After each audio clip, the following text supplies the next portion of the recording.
we had a brief discussion about labels, about how do I, is this the British neoconservative intellectual talking head proponent of a think tank who's has his thoughts on Islam and immigration and all this, and you know, as an author of 4 books, soon to be 5, I think. Yeah. And that led to some concern about labels that I think we share in many areas. By the way, in Britain, if you introduce somebody as an intellectual, it's death. Nothing that kills something more. I have no fear of being introduced like that anywhere.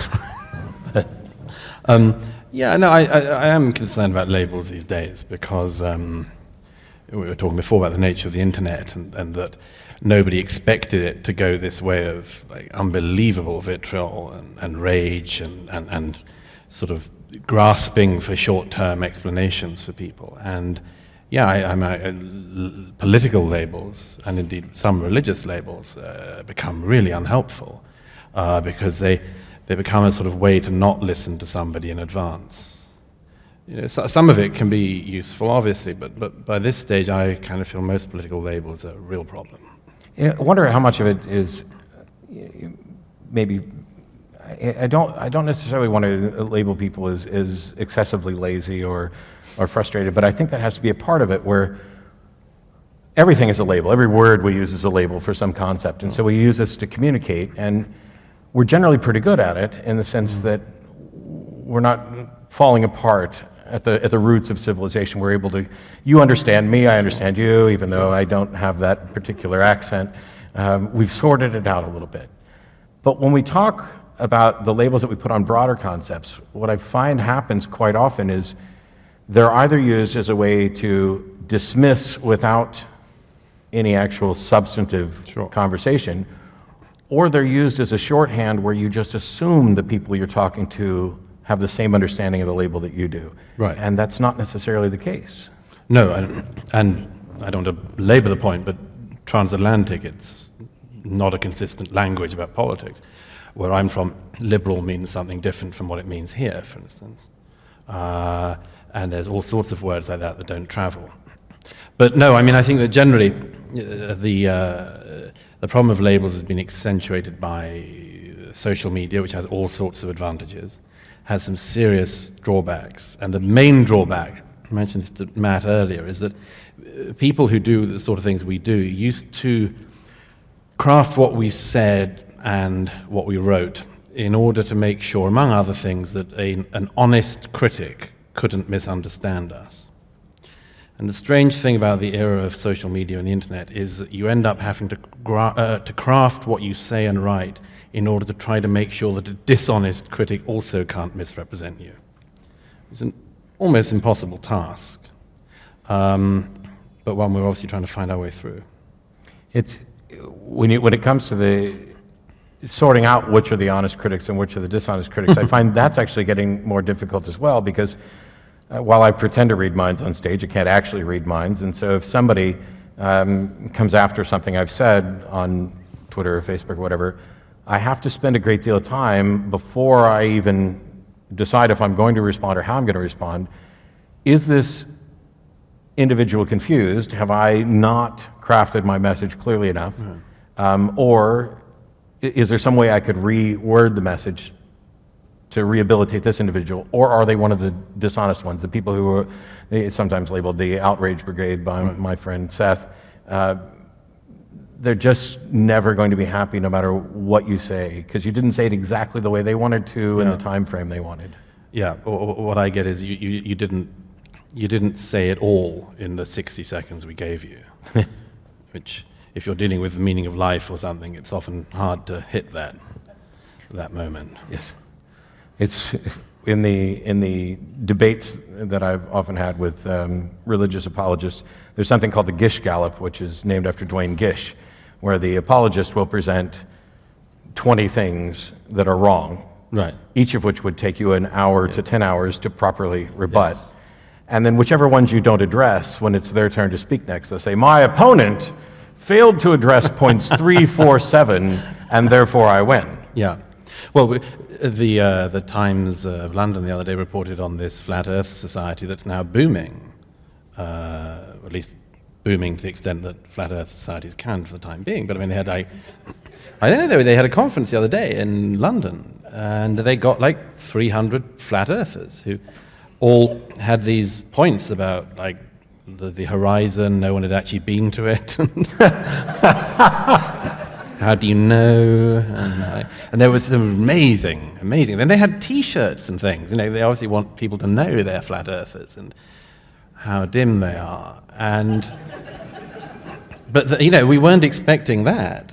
We weren't expecting the flat Earth Society to get a boom in the foreseeable future, and yet there they are. I can remember years ago, and I don't know how many people here have watched a lot of episodes of the Atheist Experience, but there was an episode where I basically said, well, nobody believes in the Greek gods anymore. And that was a mistake because the emails came in. It didn't come pouring in, they trickled in, but it was still... What did they say? They said, oh, you're wrong. I actually still do believe in the Greek gods. And I was like, oh, that's a good joke. And then they were clearly offended and outraged that I would dismiss this as a joke. And so I had a brief conversation with one of them, and it's not worth repeating.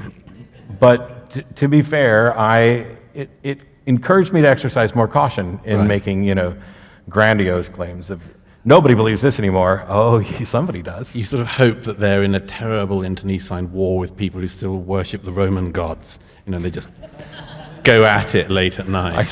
Yes. I've done much the same thing with Christian apologists on occasion. There was an event where I had done a video about slavery, and every Christian apologist has a different pathway to try to rehabilitate the Bible's position on slavery. And so I was standing there with 4 of them, and they were all trying to rehabilitate this in a different way. Right. And so it was perfect because I just said, you 4 sort it out. When you figure out what the right answer is from God, come back and I'll address that one. Because until you do, I don't see any reason to address 4 different answers from God. Why hasn't he cleared this up already? Yeah. Were there any plausible arguments from them? I don't know. I never heard back from them after they... I suspect that there was not agreement. At least they'd all agreed it was bad. They were You would hope so, but you would be mistaken. Really? Because there are people who go down that road that say that once upon a time it was perfectly moral and acceptable. And also that because ultimately it was in the benefit of those who were enslaved because they now had access to the true religion that they didn't have access to before. Right. God, it's a hell of a way to get it, isn't it? It's the worst route there. Yeah, salvation at gunpoint, I guess, kind of. There's one question that I was asked to ask you, so I might get that out of the way because it might tie into a few things. An internet friend of mine wanted me to ask why you encouraged atheists in Great Britain to go to church last Christmas.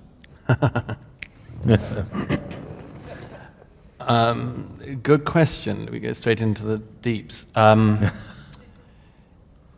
Well, obviously Britain, where I'm from, and Europe more generally, the situation with religion is different from the situation you have here. I mean, there are all sorts of differences, all sorts of similarities, but we don't have in Britain a kind of any form of strong Christianity that I see as being any threat in the public sphere. I mean, our bishops are all basically on the verge of atheism, as far as I can see. If you get a bishop in Britain, I mean, the hardest thing to do for them is to affirm what was their creed. It's filled with sort of God, as it were. So we have the sort of doubting bishop as a sort of perpetual part of the comedy of British life. And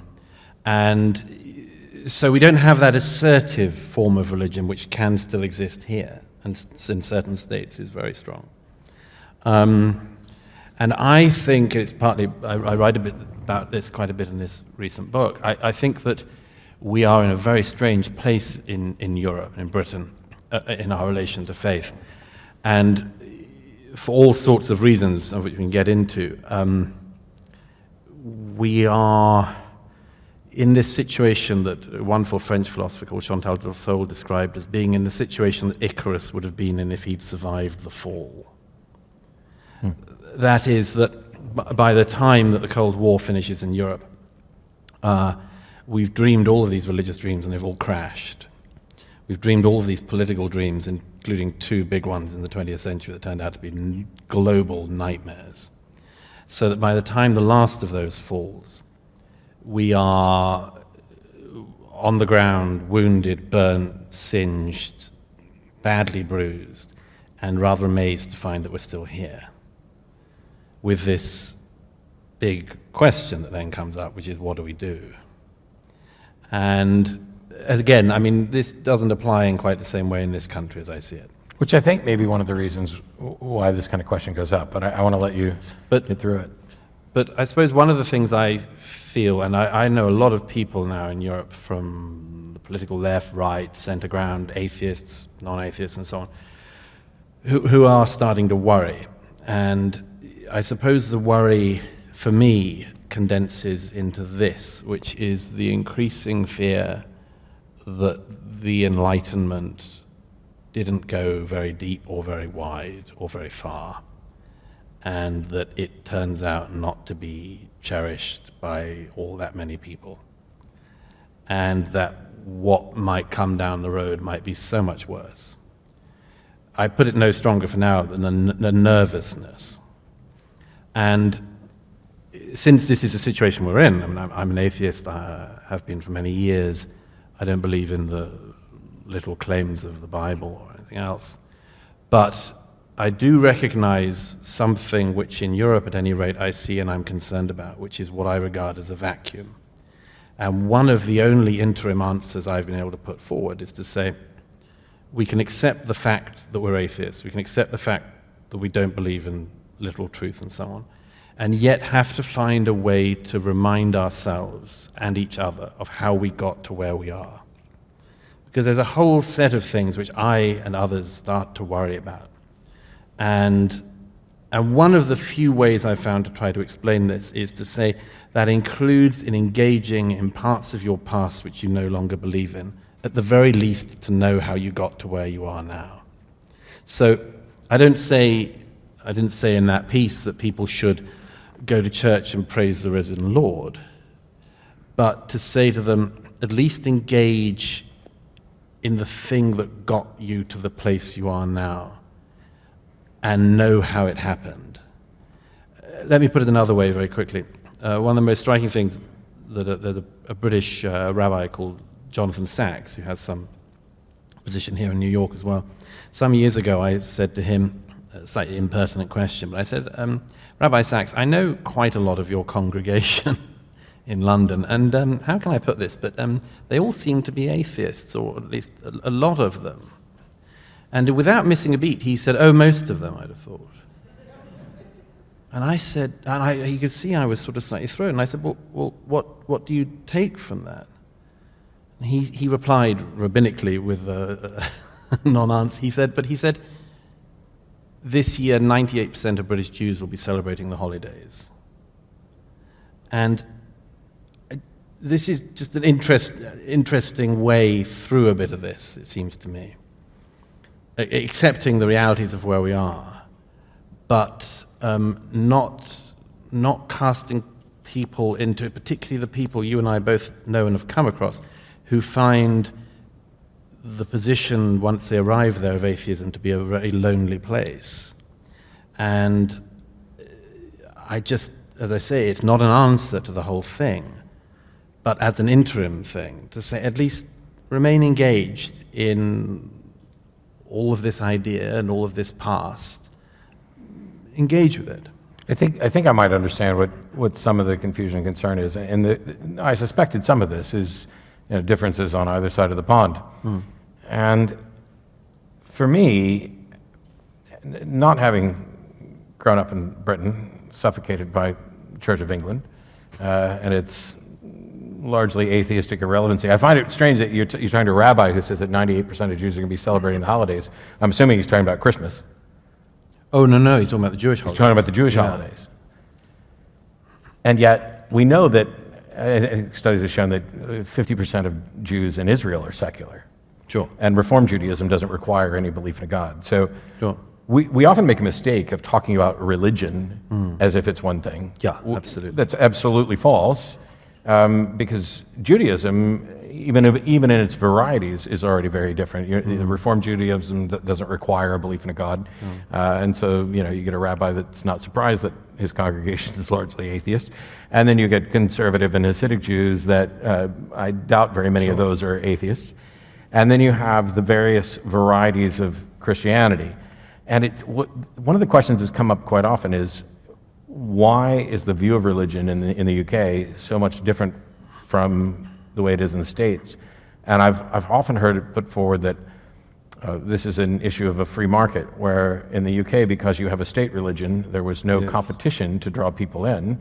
And the United States, we had freedom of religion, and so they're in competition to market. Yes, I mean, let me give an example of that. Everybody in the UK lives technically in a parish. And that means that the priest in that parish could, even if you were a non-believer, be responsible for your spiritual well-being, for your funeral, for instance. Now, of course, that doesn't mean that everyone automatically gets a Church of England funeral, but it means that the default position is that the state church would be there.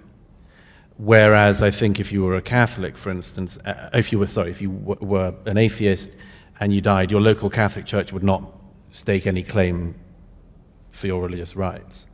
So there is yes, it has done something strange like that. The other thing is just that, who knows, it's just a lot more advanced in Europe, for good and ill, but that they say that, well, the southern Mediterranean states, Italy, Catholic Church is very strong still, Spain, very strong. So, you have to draw up these distinctions within it. But basically in the Protestant parts of Europe, there's very little. They some time ago, I think, became basically the Green Party at prayer.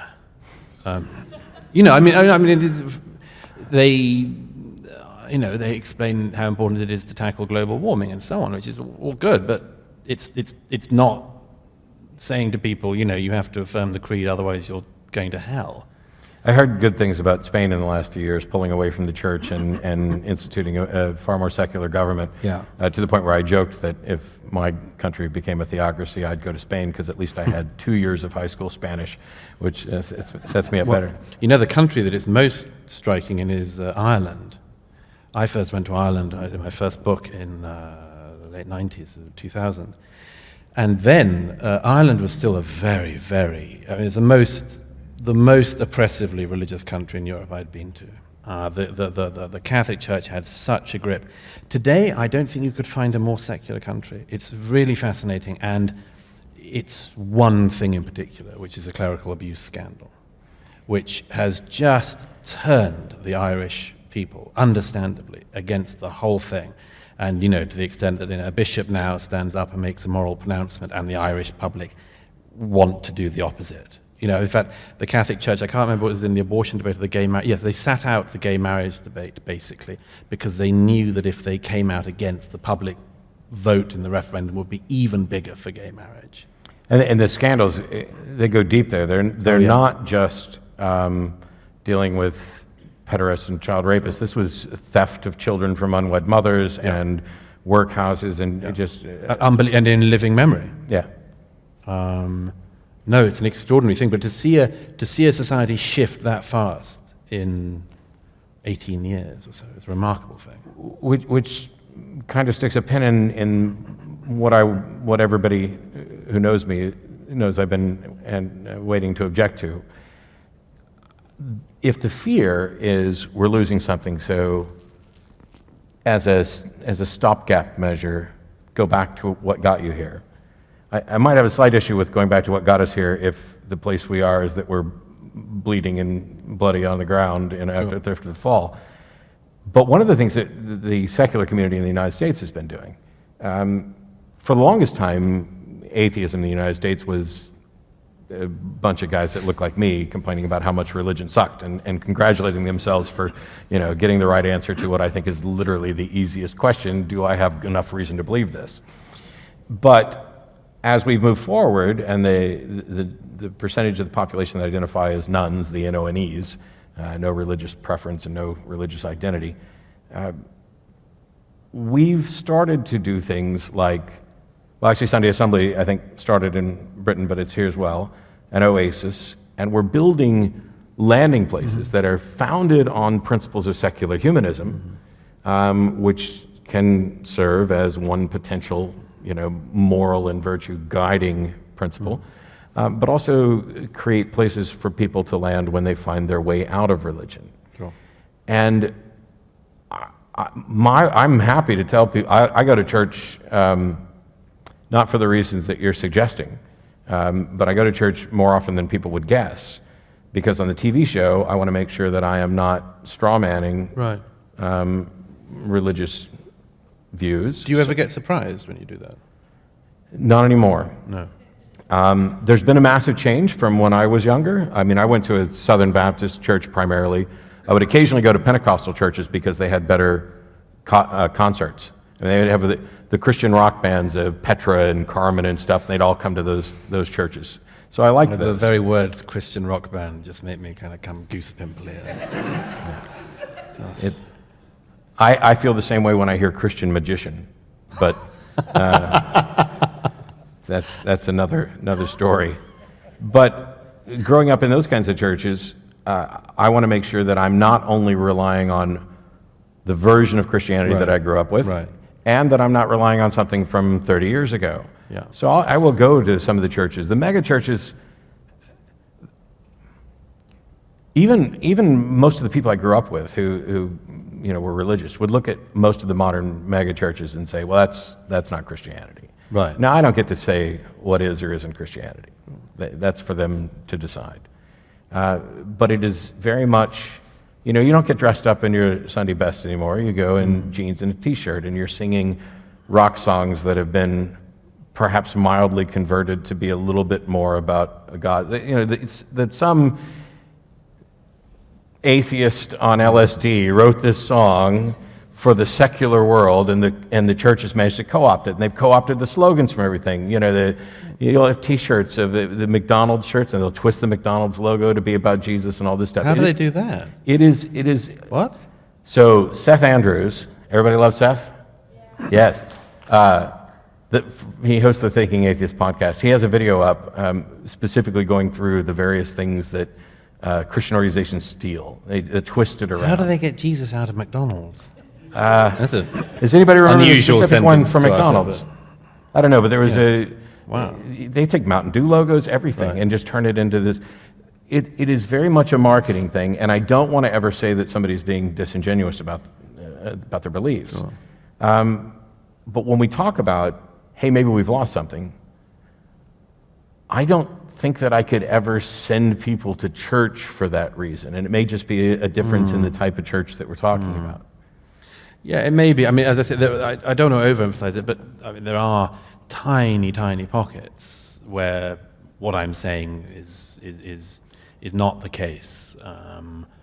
The island in the Outer Hebrides that my father comes from, there are about 30 different sects of Presbyterianism, within about square mile of each other, and they're a bit watered down, but not that much. But otherwise, you as I say, it's fascinating to me because I've been doing this for 20 years or so, and I've just noticed that the entire discussion on ethics, for instance, if you go to the BBC or something, and you have a discussion on ethics. 15 years ago, you'd always have a bishop, purple robe, big cross, and so on. And now they just don't go for those guys. And when they do, those guys don't have much to add, it seems. I mean, you can, regret or otherwise, I don't particularly, but you can see they just don't know how to find a way into the discussions we're now having. And this is something I've actually been kind of standing in opposition to here, because you'll watch the news and there will be some member of the clergy on to comment on seemingly everything. I'm exaggerating slightly, but there'll be a political discussion and you'll have to get the minister's view of it. And it happens in the local communities as well as the national news. I remember a CNN brief piece, but it stuck in my mind forever because the banner behind them was, "Why do atheists inspire such hatred?" Of course, I immediately point out the question is flawed because it presumes that we're the ones inspiring this, rather than why is hatred directed at atheists? Yeah. Because then it could be our fault or their fault or a combination. So asking the wrong questions is probably one of the biggest problems in the world right now. But they had a panel on to discuss it. How many atheists were on that panel? None. Really? Not one. 2 Christians and a Jew to explain to the world that atheists were just really bad at PR, Right. and that we didn't have any morals to live by. My sense is, by the way, and again, I mean, this is a positive. My sense, even in this country, is that a lot of the religious leaders, they don't quite want to tell you what they really believe, which is a step in the right direction. And my impression still is that most of them know that the culture has shifted or is shifting significantly enough that they know that some of the things they might believe or might have claimed 20 years ago have become total landmines for them. So here's what we'll do. You come down to Austin, we'll take a drive to San Antonio, and you can listen to John Hagee, who runs one of the biggest churches in the United States, talk about how nasty atheists are, and if they don't like God's country, they can get out of the United States, boy. He must be about the only one who hasn't been caught with a rent boy. It's, Haven't they all, almost all? And I notice any, and late friend Christopher Hitchens used to have a great riff on this, that you know, whenever you saw any of them holding forth on moral issues, you just make a note, and before you knew it, you'd find they'd maxed out the credit card trying to pay some rent boy, the scandals are almost consistent rule. This. So I'm this amazed actually- Hagee, I don't know what the laws of defamation are like in this country, but I'm amazed No, you're Hagee fine. is already not. Yeah, well, and he's just one of many examples. There's some that are, and this is another problem with the internet. There's a pastor, I'm not even going to bother saying his name, because he's already gotten too much publicity. Tiny, tiny church, and yet broadcasts over the internet, which gets him all kind of attention, mostly from atheists who want to just say, "Oh my gosh, this guy is terrible." I don't know what percentage of church-going Christians actually care what this guy says, but he's awful with regard to women and everything else. But when we, clearly there's going to be differences. I wonder if how much of the differences that we're seeing are actually related to differences in culture. Because I have some rather troubling questions related to culture. And as you've spoken a lot about issues related to multiculturalism, I figured maybe we could address some of that, because what does it mean to say British culture, Western culture? Is there even enough uniformity of value for that to be a meaningful phrase? And what is it that we should be worried about losing if that's diluted? Yeah, that's a huge one. We're all trying to think about this at the moment. And there are versions of it that sound nicer than others. Some are horrific. We have this big discussion now, what is our culture, what is Britishness, what is... And every country in Europe is having that discussion, and I hear it here, I hear it in Canada.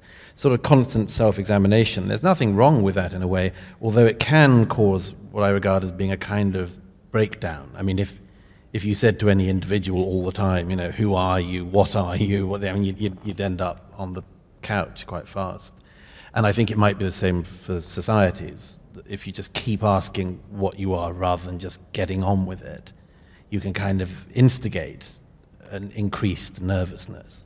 I think my instinct is to not care. Right. I'm happy to adopt whatever labels apply to me and to explain what those labels are, but there's nothing about me.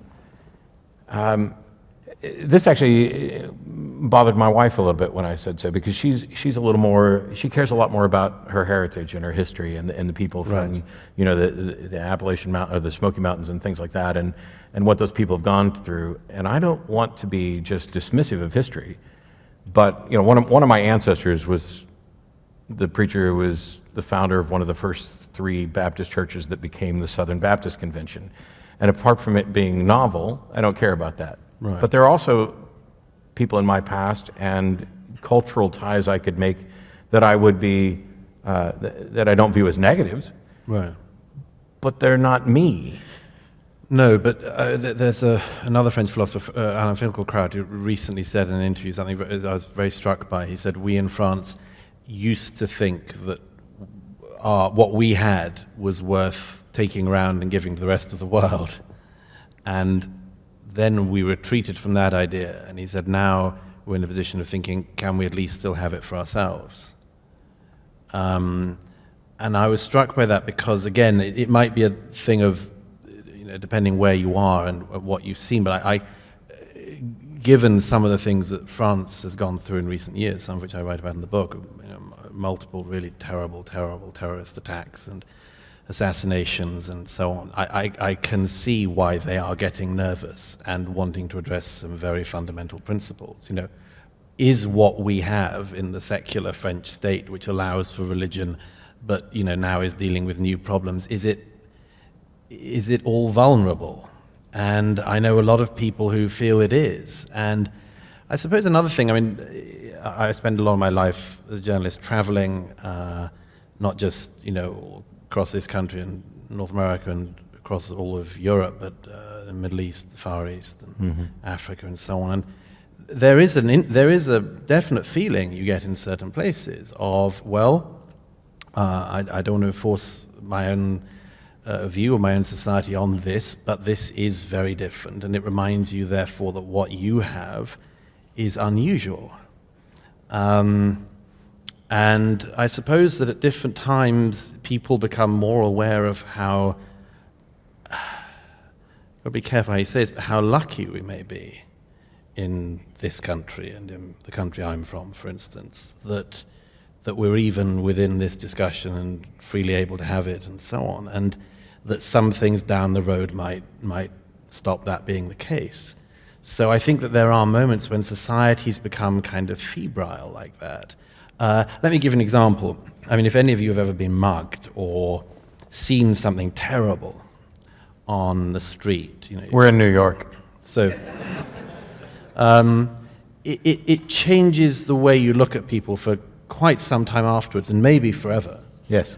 If you've seen anything really brutal in the middle of a sophisticated, cultivated place, it will fundamentally change the way you look at everything afterwards and the way you look at people.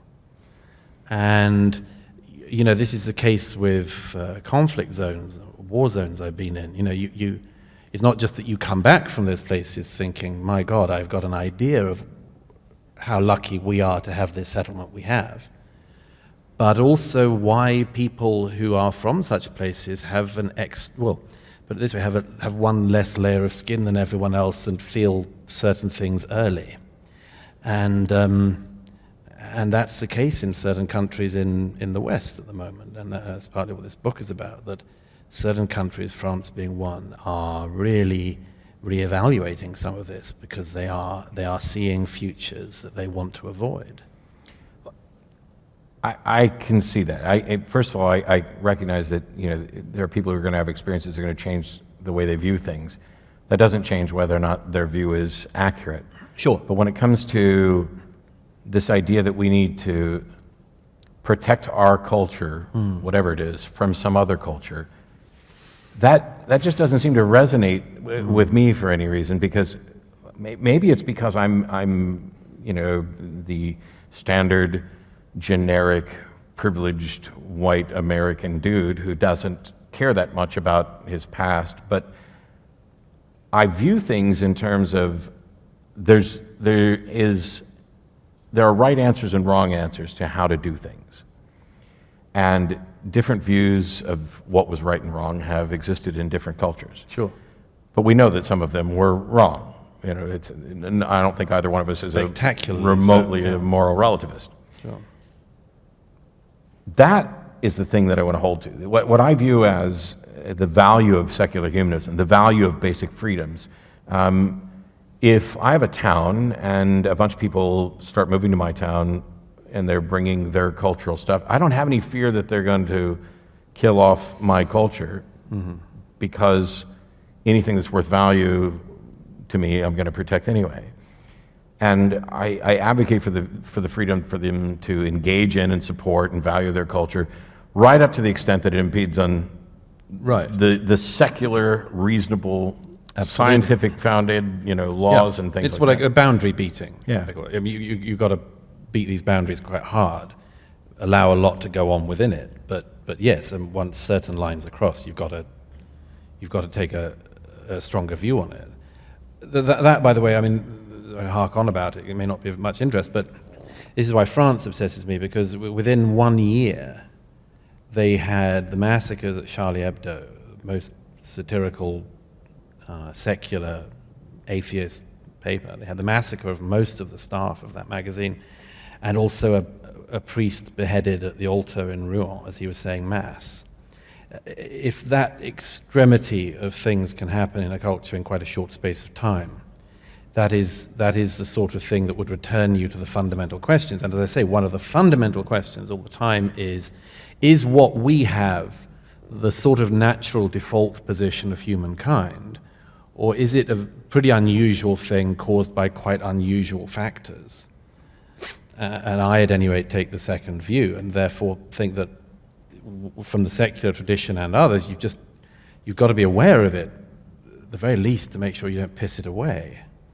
I think one of the things that this is another difference from two sides of the pond, and we talked about this very briefly, is that people will contact me on the show and say, "Oh, you spend all your time talking about Christianity. That's all you talk about, Christianity. Why would you do that?" Because it's a call-in show, and that's what people are calling in about. First of all, it's also my background. Well, you don't talk to us about Islam at all. And I was like, well, actually, we have many, many times, and there are occasionally Muslim callers. There's one of them who I'm fairly sure I made cry, even though that wasn't my intent. But we address those things, and yet the thing that I keep trying to point out to people is that while I might agree that when it comes to religions worldwide, Islam might be the single most dangerous ideas and be the greatest risk worldwide, but that doesn't mean it's the greatest risk in the United States or in Texas or in Austin. Sure.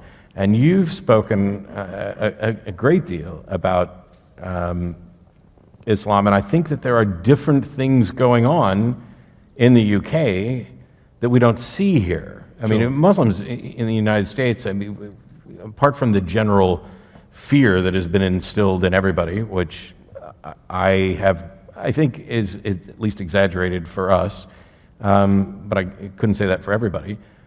There are Muslims in Dearborn that are, drinking and getting tattoos, and they've been their version of Islam has been poisoned, probably for the good, by the secular and perhaps even Christian culture that they're surrounded by. I once was with a pretty devout Muslim friend, and he'd been fasting for Ramadan, and he broke the fast with me in a pub with a pint of beer, which I thought was a happy meshing of cultures.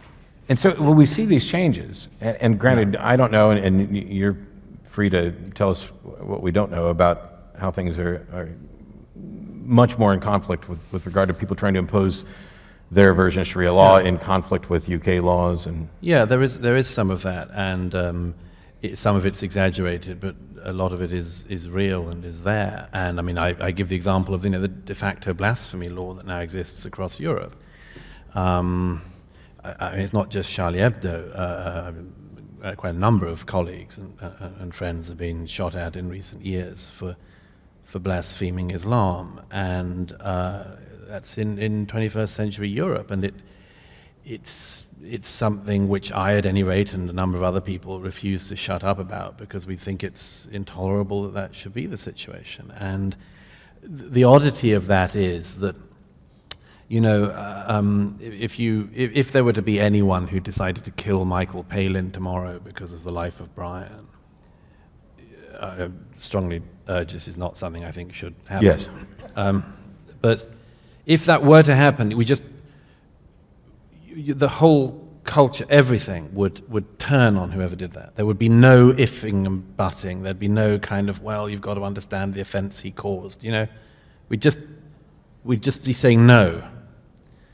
And that isn't the case with this other religion in this situation, partly because people are worried about allegations of bigotry, partly because they're worried that, it's kind of punching down, and one of the motifs of the time on this, and that you might be upsetting a beleaguered minority and so on. But a third of UK Muslims polled after the Charlie Hebdo attacks said that they had some sympathy with the attackers. A third. I happen to be gay, and I'm not delighted by some of the attitudes you can still hear from churches here about homosexuality. But, in my own country, there was a poll in 2009 that found among British Muslims, 0% thought that you should be tolerant towards homosexuality. And a poll taken 2 years ago found that the majority of British Muslims wanted being gay to be made illegal now. So that's the sort of thing where you just start to worry. Okay, we've seen this off from one direction. What if it comes in another? And what if it benefits and gains from the fact that people are basically not primed to deal with it anymore? There's a documentary on Netflix, because I watch tons of documentaries on Netflix, especially when I'm on the road, and it's called Welcome to Leith, and it is about a bunch of Nazis or neo-Nazis who moved to a town somewhere in, Wyoming, Montana, someplace, and essentially tried to take it over. Right. And it's really eye-opening because it makes you wonder, well, what would happen if they tried to do this in my town? Now, it would take a lot of them to take over, Austin or New York or whatever, but in a small town, if you had a massive group of people show up with a particularly dangerous ideology, such that they could actually take over the city council, that they would become the dominant voting bloc. Right. What protections do you have? Right. In this case, I'm interested in we're looking at exploring this as a project. There are a number of towns that have been taken over by religious ideologies. There are towns that are almost exclusively Mormon or Hasidic Jew. And I have concerns about the constitutional rights of the individuals who live in those towns. Sure. Because in the States, the default is, oh, well, that, you really can't have any power, because we've got the Constitution and it's there to protect us. And as a reminder, you can in fact run for office anywhere in the United States if you're an atheist. Please stop spreading around that thing of my state constitution says you must believe. Yes, that was all settled by the Supreme Court in the 50s and then fought a couple other times as well. But you can run for office. But we had to fight it in court just to show what the Constitution says. And if they could take over a town, I get why people are terrified of that. Wouldn't it be a more practical solution? I don't know how this applies in the UK, but to just make sure that our laws are such that people can exercise their religious freedom, but they can't, there's the old joke about the Constitution, two wolves and a sheep are arguing over what's for dinner. Sure. And the Constitution, or the democracy is what allows them all to vote, and the Constitution is what guarantees that the sheep's not going to be dinner. Yeah. And it seems that we can enforce those ideas so that people can have their preferred culture, provided it can coexist with the surroundings. Yeah, the moment that's what we're really struggling with across Europe at the moment, is to work out where the moments are where you tread over the rights of others in a way that's unacceptable, and also then what you do about it. Because this is, it's a dialogue of the demented at the moment, where the society says, there are some things we really strongly believe in, and if you don't believe in them, well, please do. It's not very assertively made. There's a sort of, well, what happens if I don't? Well, please do. There's no follow-up. It starts to look like war and conflict and physical violence ends up being inevitable if you can't come to a reasonable... Yes, and some people do fear that's the case. I don't take as apocalyptic a view as that, but there's a long way for this to run, and it doesn't all go in a good direction. I know that I have probably 50,042 questions left for you, so we'll have to continue another time. But I've also noticed that it's been shockingly almost an hour, even though it feels like 20 minutes. Can I ask a question of you? You can.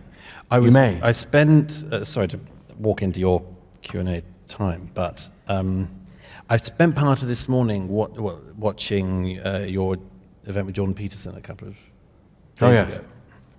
I'm doing some events with him in London coming up. And I was fascinated by it.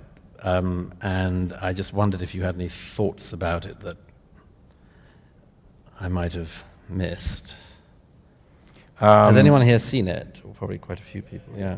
It's an amazing conversation, I think. And I put out a video on my Atheist Debates channel, giving most of my thoughts to it.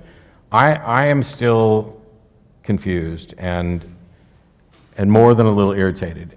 Right. Because I know that he had conversations with Sam Harris, and the first one was awful and painful because they couldn't come to some understanding about what truth was. Yeah. And for me, truth is that which comports with reality. Done.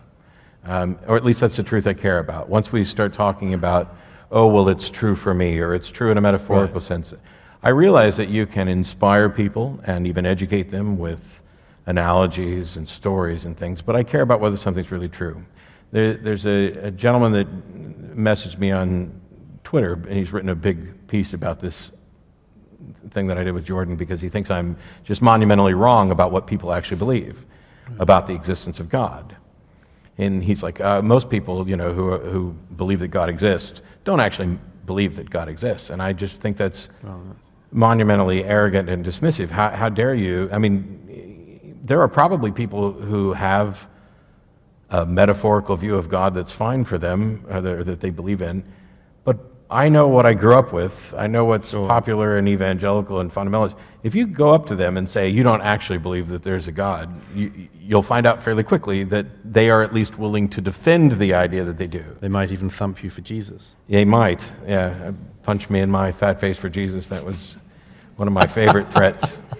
But when I look back at the discussion, there were things that I loved about it in the sense that we were, it's frustrating to me that I can sometimes have conversations with people I disagree with much more easily than I can with, for example, some of my friends on the left who've decided that because I'm not willing to punch people for saying things that are awful, that I'm a Nazi sympathizer and will go out of their way to say this. Right. So it's frustrating because I disagree with, I don't think Jordan values skepticism.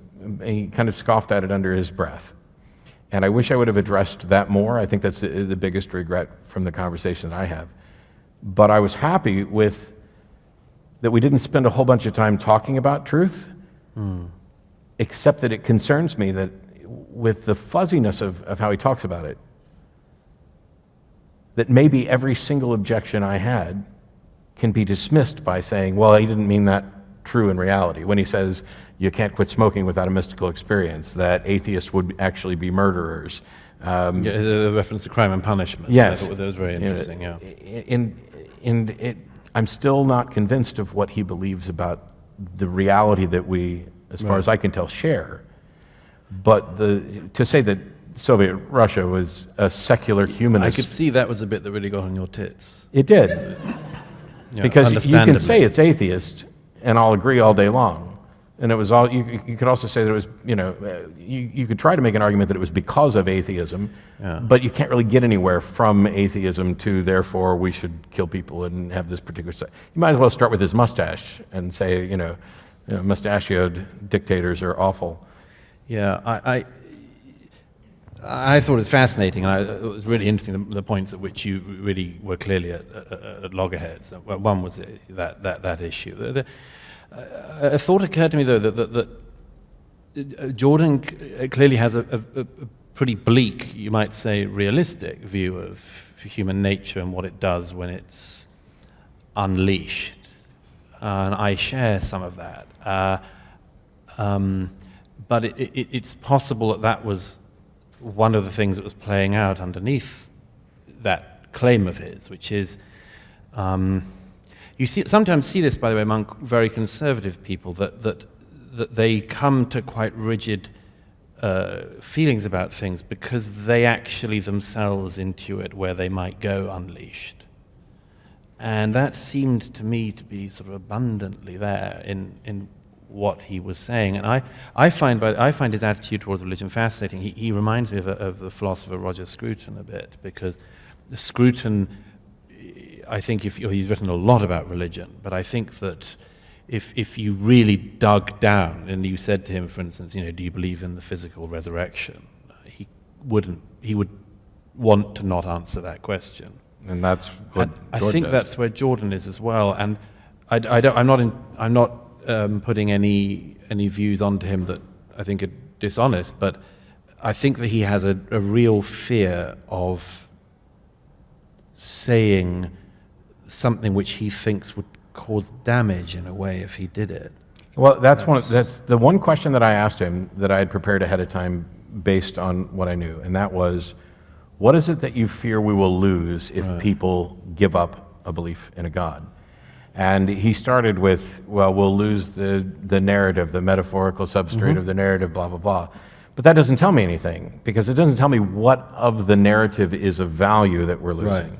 And then when I pressed on that, he just said art, as if there's not... Well, the problem is that I could say there's tons of art from atheists, except that he also doesn't seem to think there are any atheists. Right. He thinks everyone is religious and that people are just professing atheism, but they've made... None of this meshes with... Certainly it reminds me when I'm in debates with Christian apologists and they say, oh, you're not really an atheist, you actually are just publicly denying that you exist, you believe in a God. Or you actually know that a God exists.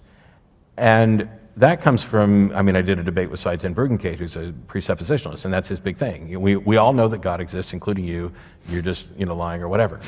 And he's mocked for it.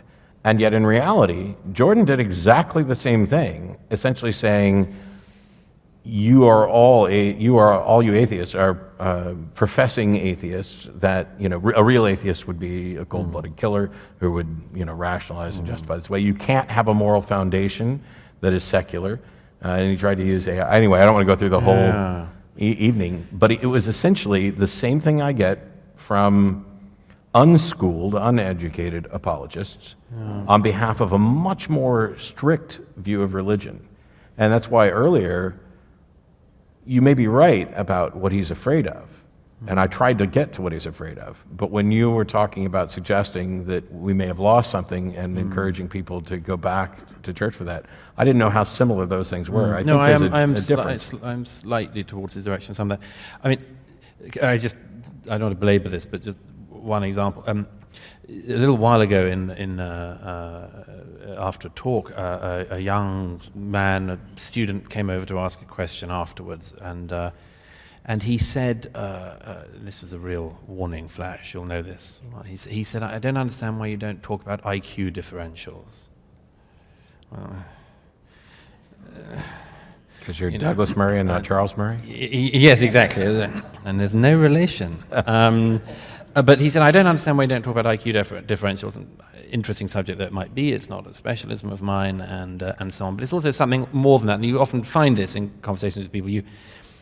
You unearth something you thought or were worried about, which you just hadn't found the right way of addressing. And I was sort of trying to dodge this young guy, because to me it's a little bit like somebody coming over to me and saying, why don't you ever talk about the Jews? You sort of moving swiftly on,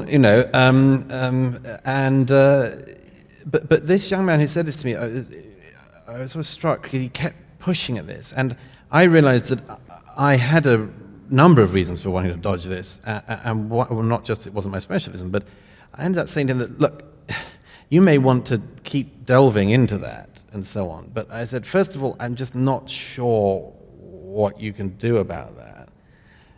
And secondly, I said to him, I finally realized what it was. I said, I just would feel nervous about a future in which people were really interested in IQ difference, and where we lost a sense of, in a religious or atheistic sense, the sanctity of the individual. And it clarified for me that sometimes you see how a pile-up can happen, and you didn't realize that was why you didn't want anything to do with it. But that was the case with this young man, I'm sure. There's people who press on a number of issues. I'm exactly with you. One of the reasons that I'm advocating so much in this year and more than the past, I'm an atheist, but I'm also a secular humanist, and I also value human life and human dignity. And as somebody who was given IQ tests as a kid and had specific things done to me as a result of those scores, I know people with IQs higher than mine who are boneheadedly stupid, and people who have incredibly low IQs who are brilliant at things. And I care more about what people believe, because the beliefs inform the actions, and mostly I care about whether or not those beliefs are reasonable. Because I want to make sure that, I've said I want to believe as many true things and as few false things as possible. That's me cribbing Hume in a more hip fashion. But it's true, and you have to have both parts of that. And it seems to me that anytime we start trying to quantify the value of people, doing math with souls, doing the collateral damage math, doing the what's your IQ, how many Twitter followers do you have, all of these things distract from whether or not what this person has said is reasonable and accurate. And you always get to that position that any avid reader will always be confronted by at some point, which is that somebody you know who's never read a book can be the loveliest person you know. That's not a discouragement from reading, by the way. No. Or indeed buying books. Especially as we have the strange death of Europe. On that note, I want to we're going to go ahead and move on to some questions from you guys, because you guys may have way better questions than I was going to come up with at all. But thank you so much for doing this, and we'll get some questions here from folks. There are microphones up at either one of these.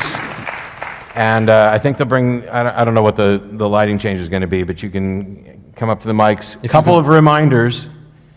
After we're done with the Q&A, Douglas will be out to sign books, and I'll be out to shake hands because I don't have a book to sign yet. But also, questions end in a question mark, and they don't begin with your life story or your dissertation.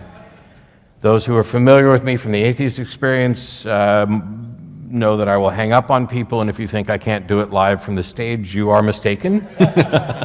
But we'll start here with you, sir, if you can. You don't have to say your name, but who the question's for, or both, or whatever. My name is Alex. Question is open to both, but somewhat more focused to Mr. Murray. In your book, you refer a lot to the dichotomy of identities between Eastern Europe and Western Europe. My family is from Eastern Europe, from Romania, where we have a very deep relationship to perhaps not being particularly observant in religion, but being Eastern Orthodox. Many of our saints fall into very much this idea of protecting Europe from the Ottoman attack, for which we, for hundreds of years, were both subject to, 500 years, and fought against.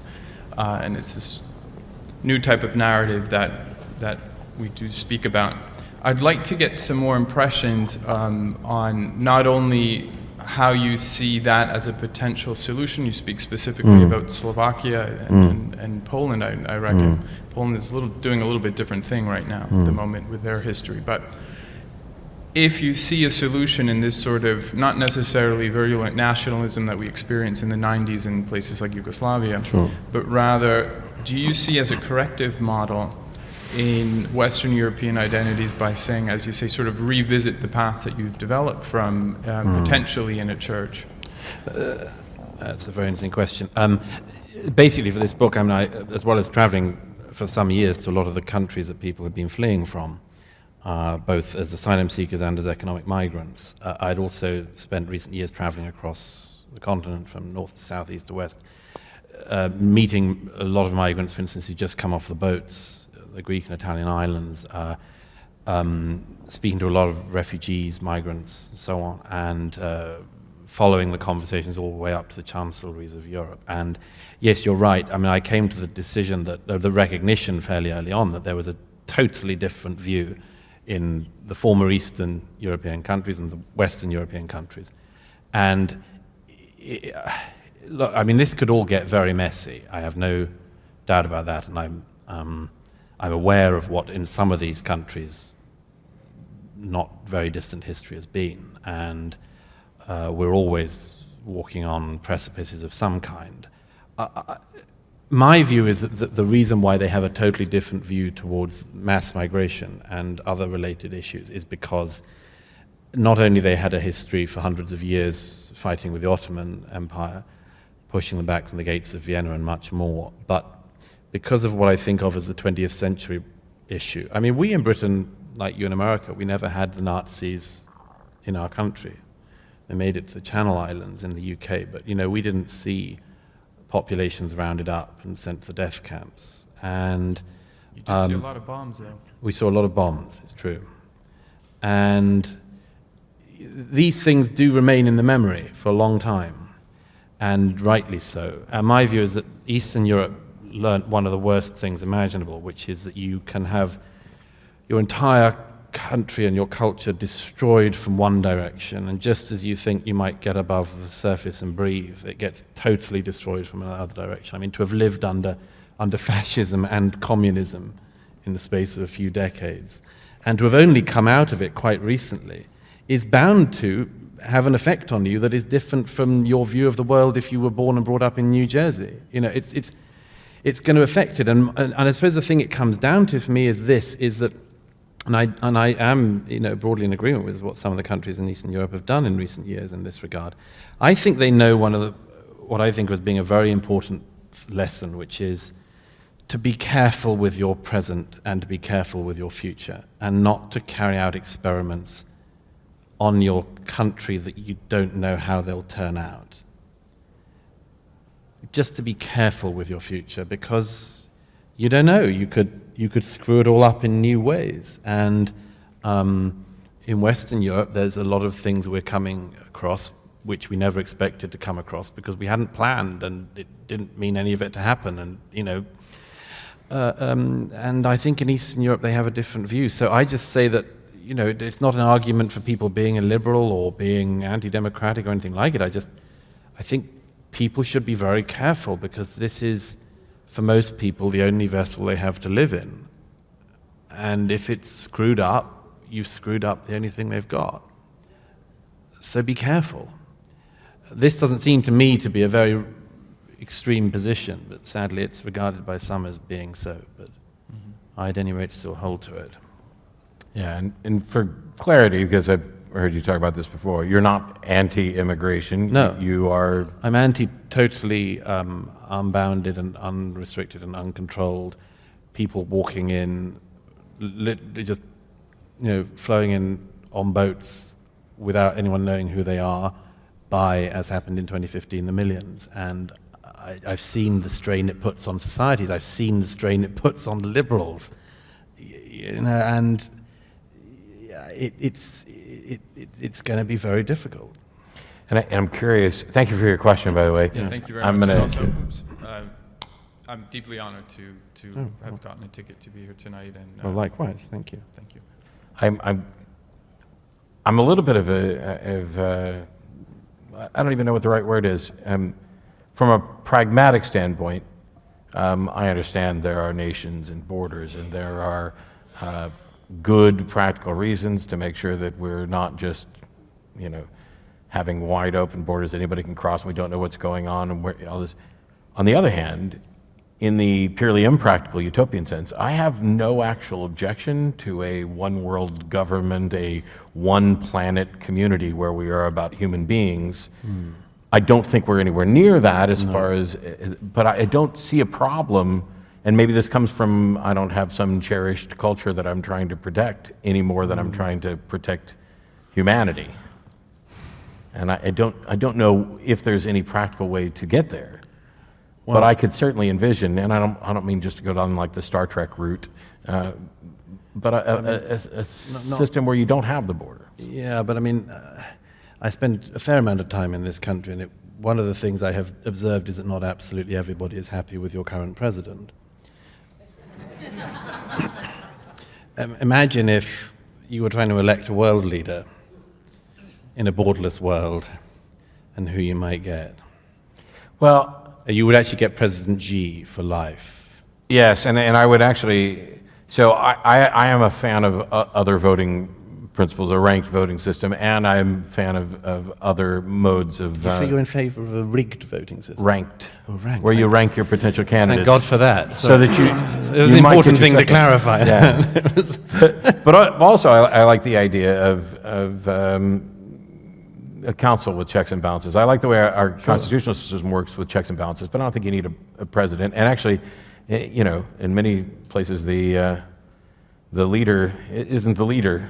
Sure. And so I think there's a number of options. Anyway, I don't want to delve off into fantasy land. Was there somebody over here? I can't see you. Yes. Hi. Hi. Mr. Murray, in one of your discussions with Sam Harris, he expressed skepticism about you talking to Stefan Molyneux because of his sort of fetishism of IQ differences. Yeah. And I was wondering if you had any thoughts about that, about if you think there are limits on who you're willing to engage with or who you think it's appropriate to speak with.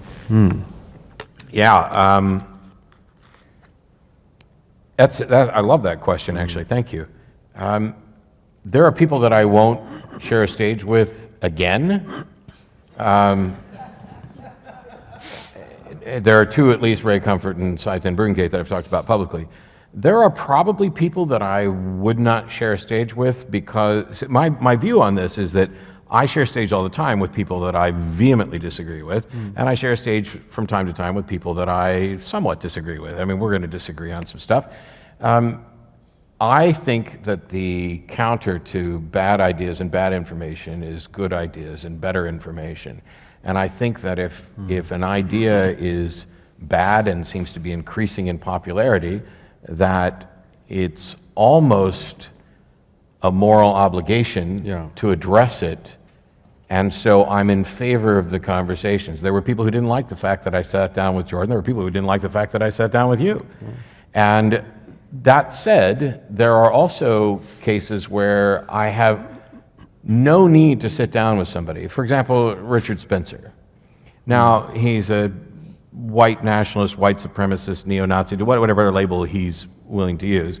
I can get up and speak about human rights and equality without having to have him on stage to do it. And I can also fairly and honestly address the things that he said publicly without ever mentioning him and counter that.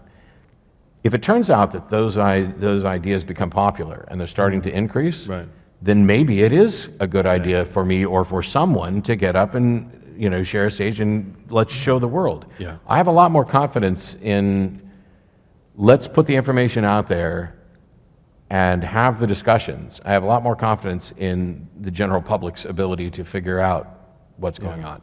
That's often shaken. The flat earthers, the people who are part of various what I consider cults or quasi-cults of personality. With regard to some people, it's incredibly frustrating. But I've gotten pretty good at dealing with frustrating things.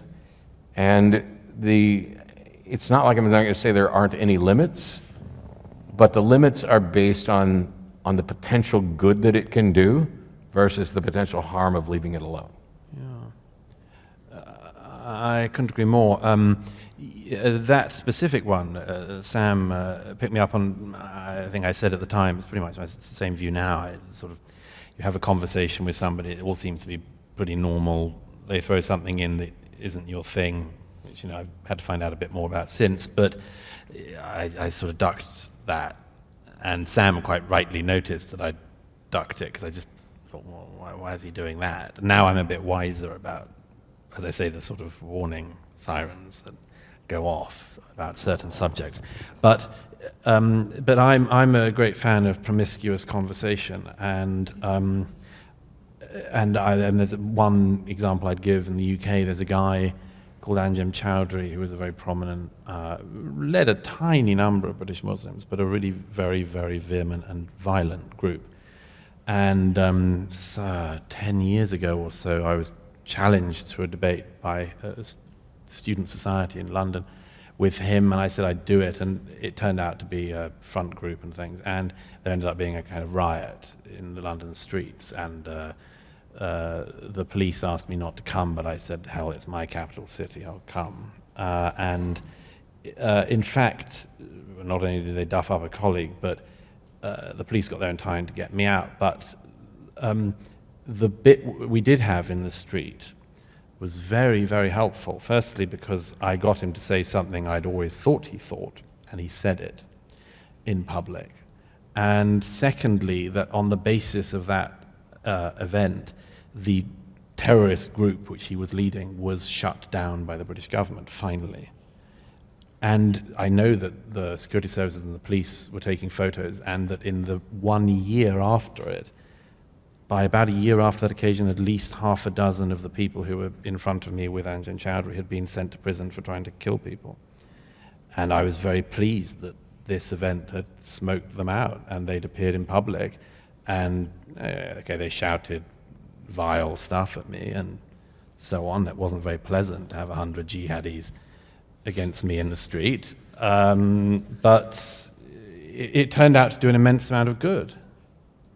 And we met on subsequent occasions in slightly more studio-like environments. And again, you could show up what he thought, and just the fact that he just wasn't somebody engaging in normal dialogue. He was somebody who had a bunch of people behind him, who he was encouraging to blow people up and assassinate them in Britain and around the world. And I'm very glad that he's now in prison.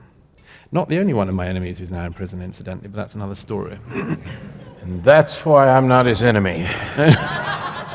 Yes, sir.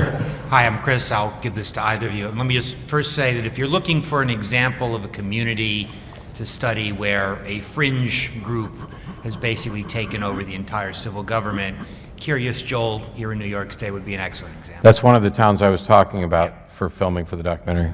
The question is, we seem to have moved as a country, our country, from healthy skepticism where you withhold acceptance of an assertion absent being presented with or finding appropriate evidence, to unhealthy skepticism where you reject basically any assertion that doesn't meet your existing framework of biases. I have to interrupt you right there, just because I'm doing the Magic and Skepticism tour, and I will never call those healthy and unhealthy skepticism.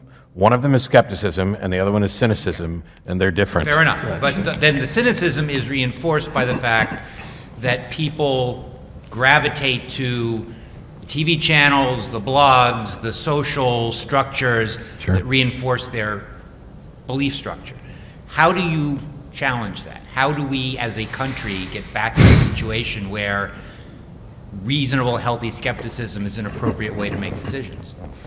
Let me give you one example, if I may, which has been much on my mind recently. Russia. Okay. I've written a lot on foreign policy and international affairs, but Russia happens not to be a specialism of mine, but I'm interested in it. I have quite a lot of friends involved.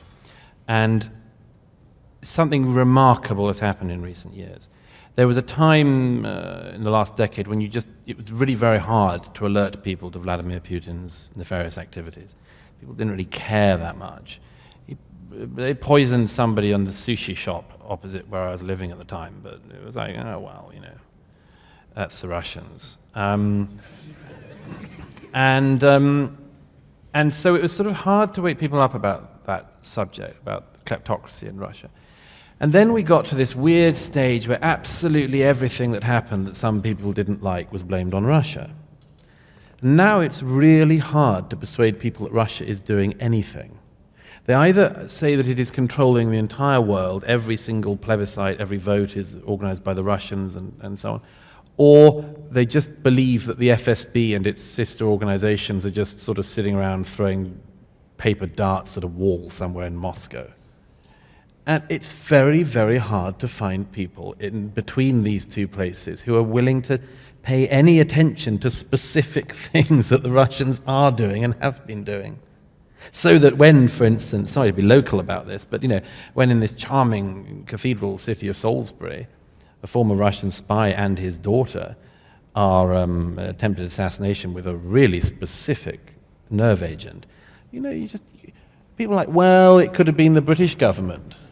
Oh yeah, the British government's very keen to poison people in cathedral cities with nerve agents. Yeah, they're always doing that. But if they wanted to blame it on the Russians, that'd be the perfect way to do it. Yeah, exactly. It's a sort of, it looks like a false flag, And I didn't, as I say, and I'm not a Russia expert, so I don't have time to look at every single issue of it. I'm just aware that we're losing the reasonable place in which a reasonable discussion would be had, and that's just on one issue. I think the best thing about this is that whatever the solution is, it's already started in part because we're now more aware and talking about, this question comes up almost everywhere we go, or at least me, I'm assuming everybody's concerned about this, or at least a good chunk of people are. And as that concern increases, you'll get people who start to recognize, hey, yeah, the algorithms on Facebook are feeding me all the shit that I want. Right.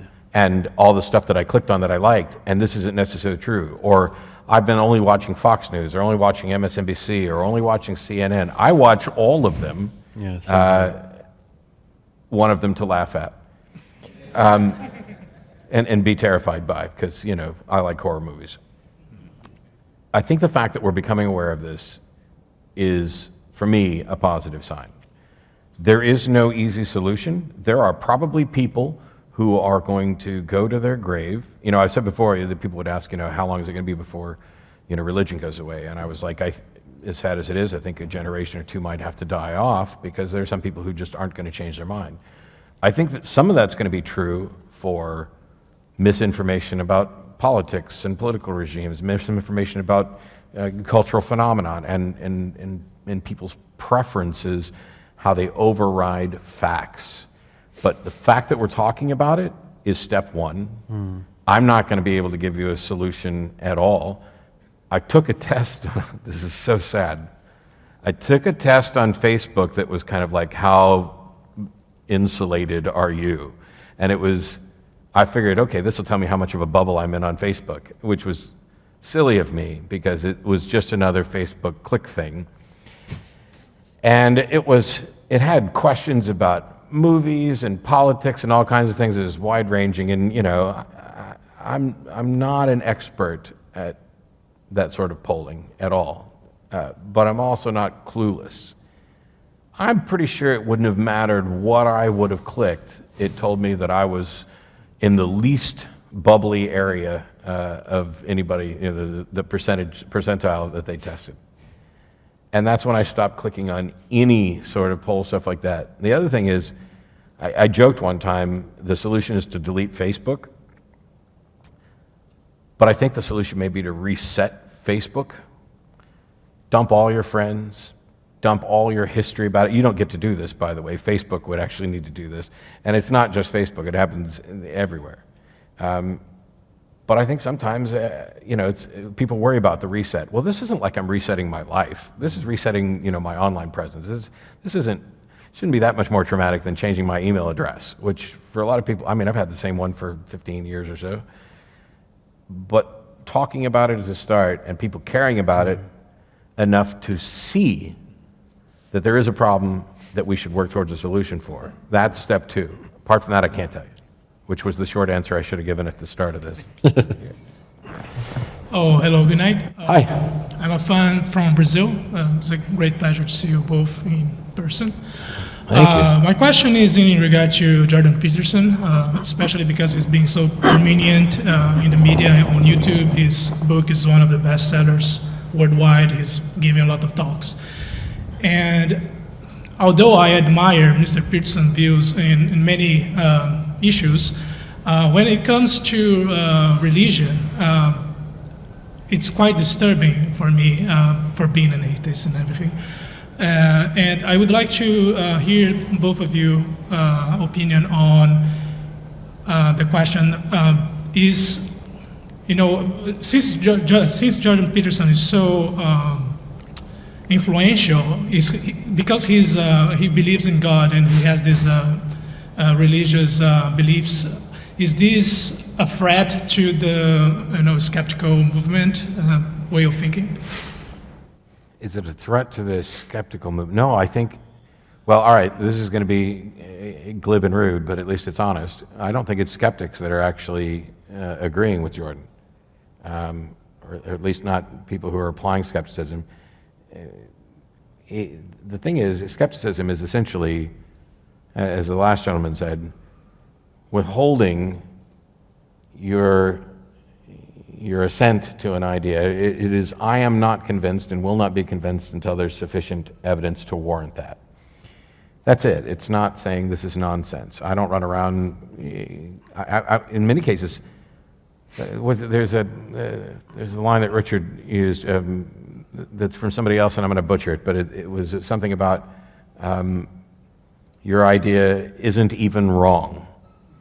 That it's so muddled and confused that it isn't even wrong. Essentially, it's incoherent and unfalsifiable. I don't know how big of a threat this is. What I've been trying to do, I did the event, and I know Douglas is going to do some events. Sam's done. I think Sam's got like 3 or 4 events with him. And hopefully over the course of those, we can get to some clarity about, sometimes I'm not convinced I even remotely understand what he's advocating for, because I'll be honest, I don't care about metaphorical truths at all. I care about reality. Now, as I mentioned before, I'm fine with the idea that you can inspire people through this stuff. But I can't tell you how much of a danger it is to anything, because there are fans who've written me who say, oh, I'm a big fan of yours and I'm a big fan of Jordan Peterson's. I couldn't wait for you guys to sit down and talk. And I wasn't familiar with Jordan, so I kept saying, what is it about him or his ideas that you are a fan of? And most of them didn't answer. There were a couple that answered with something that I still didn't grasp, and one of them was pretty much, I just like the way he talks about stuff, and he's really good on psychology. And I'm not here to psychoanalyze him or get in his head, but based on what he said, I don't know how much danger there is. It may be that this is a softening of religion. It may be a completely different type of reform. I just wish that I have a difficult time looking at someone who's an apologist about something that's unclear. Because if a word can mean anything to anybody, then it means nothing. And so if you say, I believe in God, and you and everybody else have a completely different, God is real, and you have different definitions of God and is and real, I don't know where you go from there. Yeah, I agree with some of that. Look, Then you're partially right. And I'm partially right. I think that he's done several things, and he's doing several things which are very important. I don't know if one's allowed to still quote Woody Allen, but let me just try. Some years ago, Woody Allen gave an interview in which he was asked about whether he minded not having gone to university, and he said he had, because although he'd spent his life reading, and amazingly wide reader and a wide knowledge, he said he felt that like a bridge, he had that bit and he had that bit, but what he hadn't ever got was that. And I knew exactly what he meant. Like, I don't have the arc that you can get if you've studied the whole of, I don't know, whether it's literature or law or whatever. You know how you get to there because you came from here and you know the whole route over the bridge. My view is that a lot of young people, which is who Jordan's mainly speaking to, I think, are people who just, they don't know, like, what is this tradition or this civilization or this culture or this art or this philosophy or any of it. They've been, maybe it's worse if they've been to university these days, but everything's been deconstructed. They're told there is no core idea, no core curriculum, all this sort of thing. Everything's going to be taken in its own context. And the world is befuddling to them because it's been presented as more befuddling even than it is. And he's trying to give these people, and I think pretty successfully is, an idea of what that whole bridge might be. And the second thing I'll just say very quickly is that he is speaking to a thing which I've written about quite a lot as well, which is this sense, again, I don't want to bang on about the Europe aspect of this, but a German philosopher, Jürgen Habermas, who I quote in my book, wrote what for me was a very important essay some years ago called The Awareness of What's Missing, where he writes about a friend's funeral who is an atheist who leaves instruction that there is to be a funeral in a church. There's no amen to be said, and there are to be no priests in robes. And Habermas, in basically his most coherent work, in my view, sums this up as the fact that he says his friend has recognized the loss of faith and has also recognized that we have not yet come up with anything that remotely goes into its place. Now, lots of atheists say we don't want to fill that place. We don't want to come up with new religions or replacements for religion and so on, fine. But that there is a vacuum there, I think, has to be recognized. And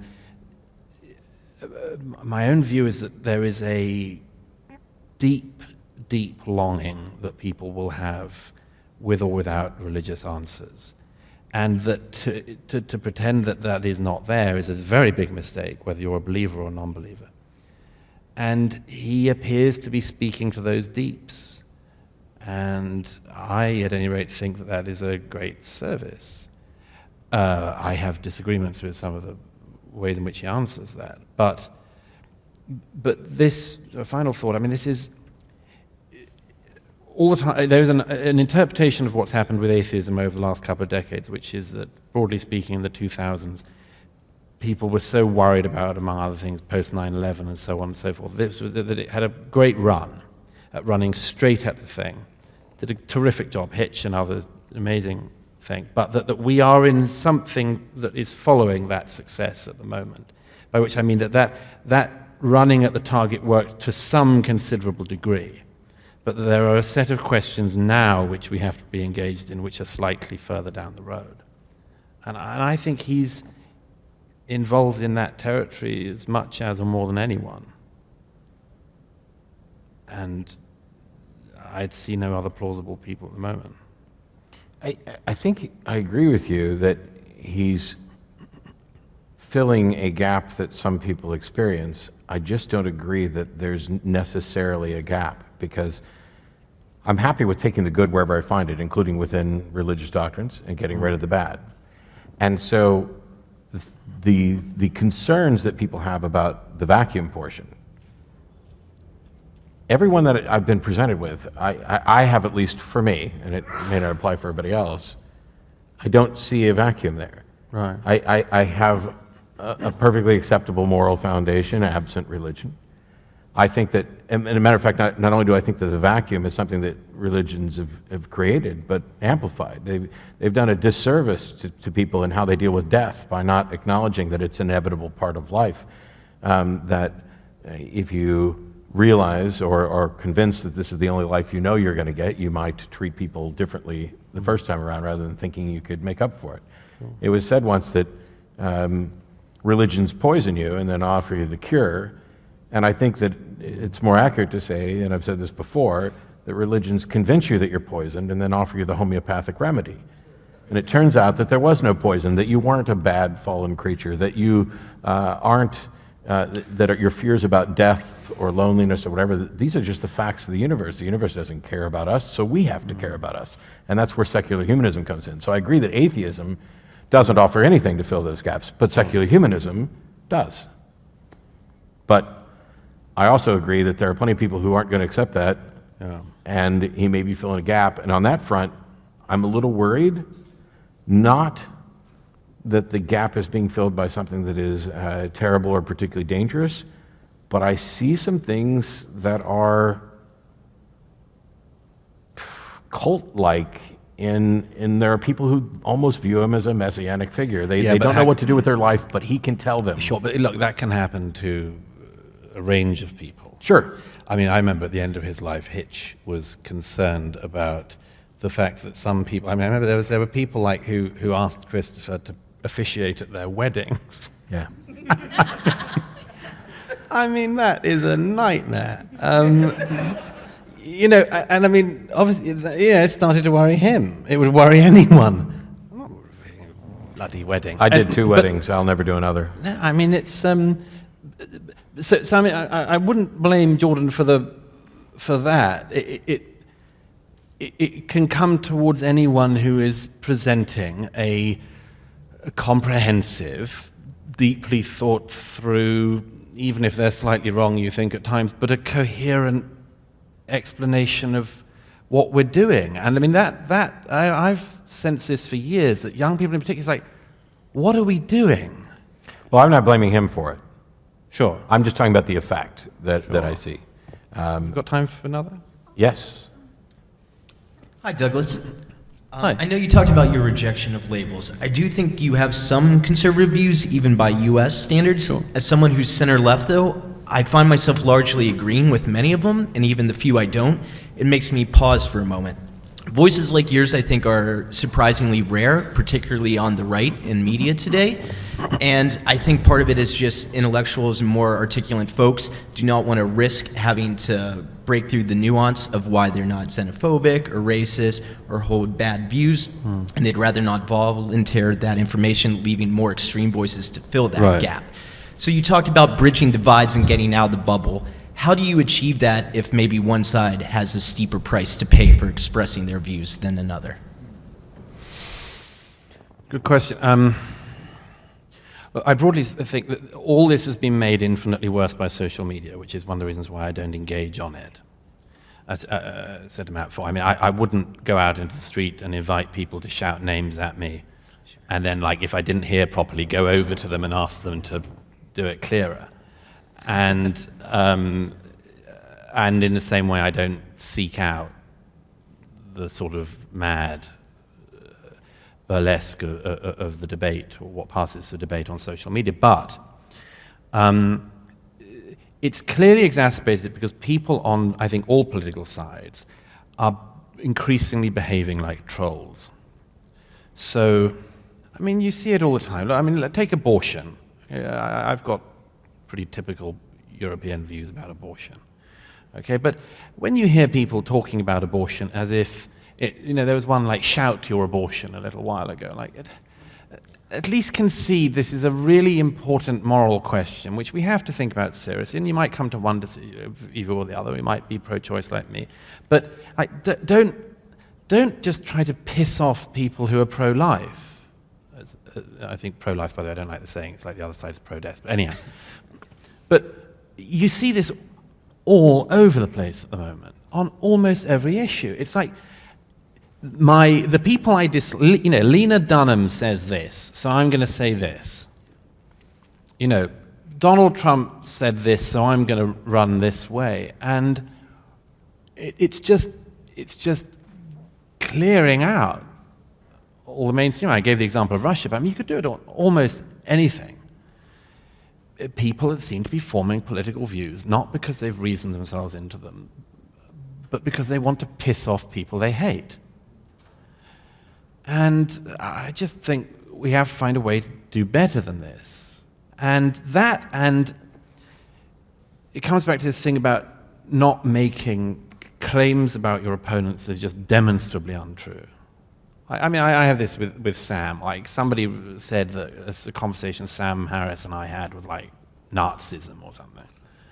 Like, you gotta be the most fucking ignorant person in the world to think that Sam Harris, the West Coast yoga-doing, meditating liberal, is a jackbooted Nazi, okay? And I make no claim about myself, but you gotta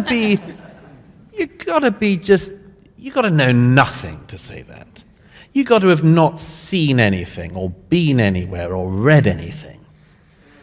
Unless what you're trying to do is to clear out the decent liberal ground, okay?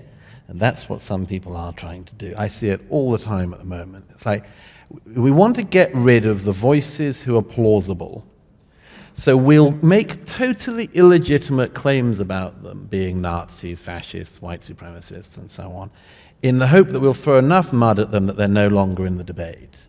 I say, again, you have no imagination of where this goes, because if you've heard people, this is another thing we've all seen all the time.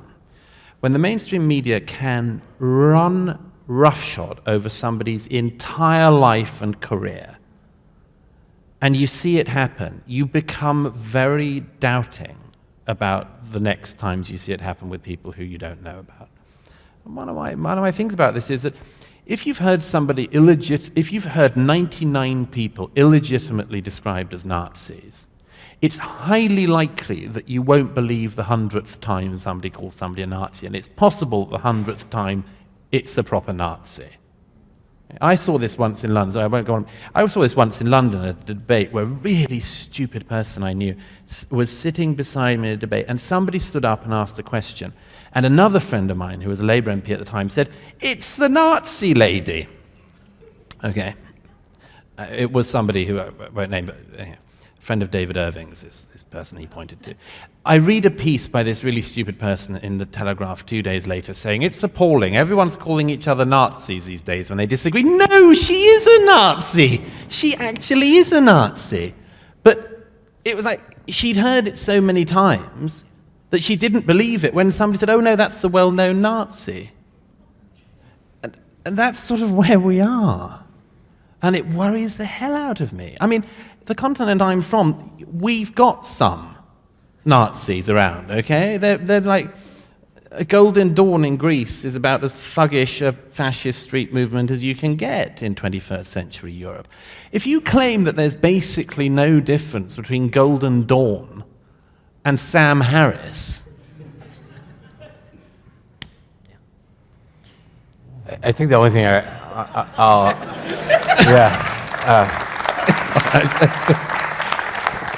I'm tempted to add nothing, but there's one thing that ties to your question, and no offense to Douglas, but I heard him do it, we all do it. But I keep cautioning people against it anyway, even though I'm prone to it, so it's worth getting out there. Argue honestly and stop pretending that you can read people's minds. yes. When I'm as pro-choice as you are going to find, I've debated it, I will call the other side anti-choice, and I will demolish their views that I think are actually harmful. But my wife and some of her friends had previously said, the anti-choice people, they just want to control women's bodies, they just want to control sex, they just want to punish women for having a vagina, a uterus, sorry. Boy, I can't believe I got that wrong. It's not my area, Yeah. so. Cheers. And I said, don't do that. What you should do is say exactly what the truth is, which these individuals want to implement policies that would have the effect of controlling sex and making women slaves to their biology, et cetera. That doesn't have to be their motivation. Their motivation could be, we want to make sure that every living thing lives forever. And if you misrepresent what their actual motivation is, they get to dismiss you immediately. In the same way that when Jordan Peterson or somebody tells me that I don't actually not believe a God exists, I get to dismiss them because I know me enough to know that they're wrong about that. And so if you stop pretending you can read people's minds and stop pretending you know what their motivations are and instead talk about what they're actually doing and the consequences of those actions, I think you will get a lot farther. There's a lady there. Thank you. Yes. Hi, Sarah. I'd just like to say I'm Jewish. I do believe in God, but I don't think that God it discriminates against atheists because He made you guys for a reason. Then number two, I would like to address the you bring up the blitz. Circuitously or, obliquely. I would like to ask, first of all, as an atheist who speaks on religion regularly, weekly, do you find that that's a substitute for ministry? Your family is very strong in ministry. And number two, if you did not have your ministry, what would you have a passion for that kept you going? And what would you do as a vocation? Is this for me? Because I think so. You This is for first. you and for you. I was going to say I didn't bring up the blitz For at all. you, So I know that your father was a Presbyterian minister. Yes. Not a minister, no. He was, but you were. He was a congregant. But, Okay, I didn't know it. Sure. There was your Wikipedia is incorrect. Yeah. Not for the first time. Yes. The short version is I'd have a passion for all the same things that I have a passion for, as far as I can tell. I mean, obviously I can't rewind the clock and remove my religious upbringing and everything else. I'd probably have a passion for much the same things I do, for learning and educating and magic, and my hobbies. But the values that I have, the interesting thing for me was when I found my way out of the religious beliefs, I had to take an inventory of my entire life and why I believed what I believed. Hey, if previously killing people was wrong because God said so, well, does that mean I can kill people? It turns out, really easy answer, no. And there are good reasons. I'd rather not die, you'd rather not die. It's probably in our best interest to make sure we discourage that sort of thing. So you can have completely pragmatic, even selfish reasons to reach those conclusions. So what about psychopaths? Well, I mean, you don't get to point to the exception. They're not going to have a reason whether there's a God or not. The better question is, why did God make psychopaths? But I would... That's a question for psychology, whether he did or not. Well, so anyway, I would have a passion for much of the same things. My passion isn't let me destroy religion across the world. It is to, and because I'm not saying there is no God and religions are wrong, I'm saying I'm not convinced there is a God, and every time throughout history somebody's tried to argue for one, it's been logically fallacious and without evidential support. Personal faith without judgment is not support? Sorry? Personal faith without judgment of others is not support? Personal faith without judgment of... The person who just asked the question about religion dying out, it reminds me an awful lot of Oprah's idea about, a bunch of old white people have to die out before the racism is gone. It's a bit of a eugenic solution. It's not eugenics. I'm just saying that we're going to have to wait. I'm saying it's going to take time, that there are some people who... But what if it never dies because people like me teach our children? Well, it may never die. Matter of fact, I don't think that it will die. I think it'll just be diminished to the point where it's no more relevant than flat earthers. But I mean, maybe I could just chip in to say that I don't spend all my time arguing about religion or telling people to drop their faith or anything like that. True. But I mean, you asked what else one would do, and I, at any rate, feel rather resentful about this. Not towards you, but I feel rather resentful about the amount of time I have to spend on this. Having been brought up in the Christian tradition, and I mean, I don't hate it, I don't loathe it, far from it. But I resent the fact that, having broadly speaking managed to see the church's role in society reduced to the position which I think it should be in, I feel resentful that now in the 21st century I have to spend so much time reading hadith and so on. And I think of all the things I would do, and it answers your question. What I would be doing is doing what I did from the beginning, before this all diverted me, which would be concentrating on my first love, which was literature and art, and writing about that. And the only reason I don't get so much time to do that is because I don't think that the conditions for that to continue to be done are satisfactorily safe at the moment. So but the moment that Hashem and Allah are the same thing? I believe in what? Do you believe that Hashem and Allah are the same God? Because you just talked about hadith and not about, say, Talmud.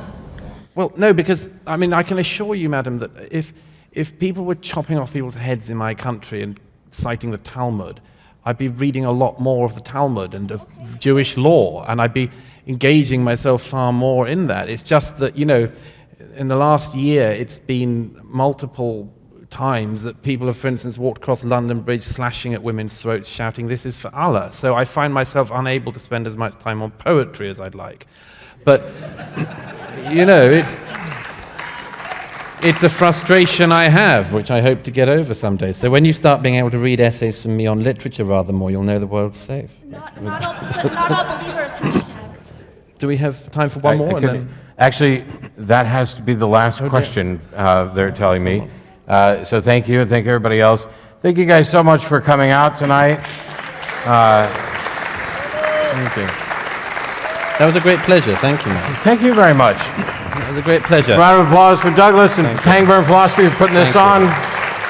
We'll see you out there somewhere. Yeah. Absolutely. Thank you.